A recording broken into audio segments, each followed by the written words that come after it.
to that, any university or college who wanted to charge £9,000 had to have an access agreement that was approved by someone called the Director of Fair Access.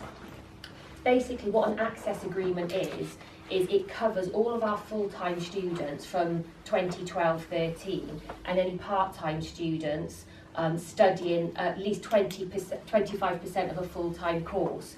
And what the access agreement did is it set out the measures that a university has to put in place to put into place to fund students from underrepresented groups. So, in a nutshell, we were allowed to start charging £9,000 a year, but in order to do so, we had to put a document in place to say how we would support students from underrepresented groups. Can I just check? So in these 9,000 or up to £9,000, what is included actually? Is the accommodation, for example? No, that's just the tuition fee. Just the tuition fee. Yeah. Okay. So it is a lot of money. It's a lot of money, yeah, and that's per year. But you don't have to pay it up front. The students get a loan, and then they pay back after they've graduated for the tuition fees. The accommodation they have to pay to take it. So that's the rationale. So also you only start paying it back when you start earning a certain amount of money. Oh, okay. When you have a lower salary, you don't have that. So when you start earning £25,000, that's when you start paying a percentage of your tuition fees. If you earn lower than that, you don't pay yet. Forever? It could be forever. If you leave university and either don't get a job or you always earn under that threshold, you don't pay back. Oh, it's also quite challenging if you decide to go live overseas, for them to track you down and find it. That's one of the issues that they're looking at. In fact, you could just run away. The government is now realising that the system is a bit flawed and financially not very good, because they're saying that lots of students actually will never repay that debt. Because if you think about it, 9,000 every year all adds up to a lot of money, but some students won't pay it off, and they cancel it, don't they, after a certain amount of time? It's about 30 years. They'll then wipe the debt free. Okay. And it doesn't count in your credit history? No. So if you're want to get a mortgage, loans, it doesn't, or other loans, it doesn't come into. Is that the same price for international students? No, international students pay more. Okay. And they can't get loans from us. So in the States, there's like the tuition and also the general fee. Does this do? What does the general fee cover? Just like a percentage of the tuition, I think so. Yeah, there's a lot of other fees for like the counselling centre or for gym membership. No, gym membership you have to pay for, but the counselling, the health centre, that you don't have to pay for that here. That's free. So the £9,000 is just your tuition, and you get a loan from the government to cover that, like we say, that gets paid off when you start earning a certain amount of money.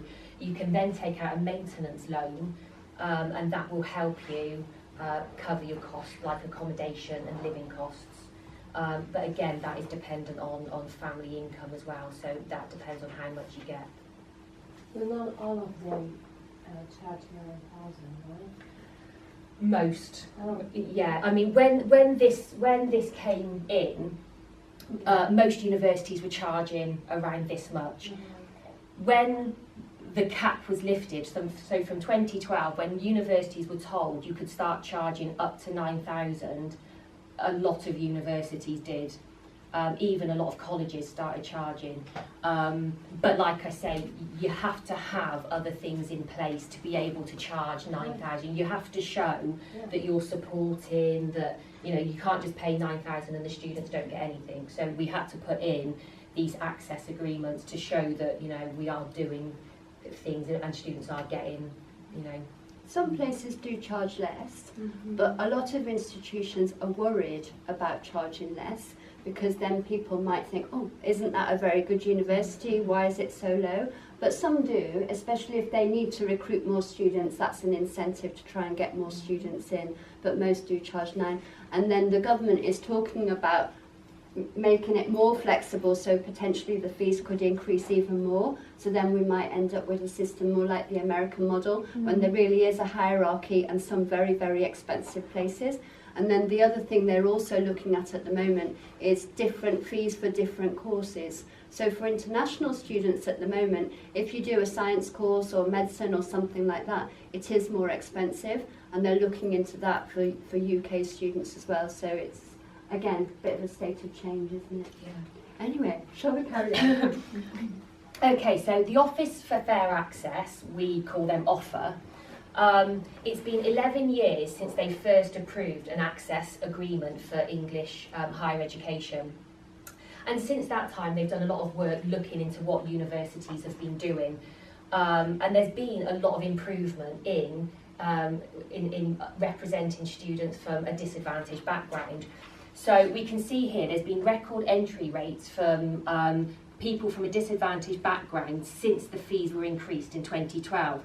So in 2005-06, 11% of students who came from a disadvantaged background were entering higher education. In 2014-15, that's gone up to 18%. So we can see that there is an upward trend since the increase in fees of people from a disadvantaged background coming to university. So that just goes to show that a higher fee hasn't put people off coming. So we've raised the fee, but it's going up. People from a disadvantaged background are actually coming to university. And also the entry rates from people from a disadvantaged group coming to universities who have a high entry rate. So like we said, you've got some universities that you have to get a higher level to get into. More students from a disadvantaged background are going to these high prestigious universities. So we can see it's gone from 2.1% in 2005-06 to 3.2% in 14-15. So not only is there a rise in students going to university, they're going to some really good universities as well. Okay, so looking at the access agreement, the whole rationale behind it is we're supporting students from a disadvantaged background.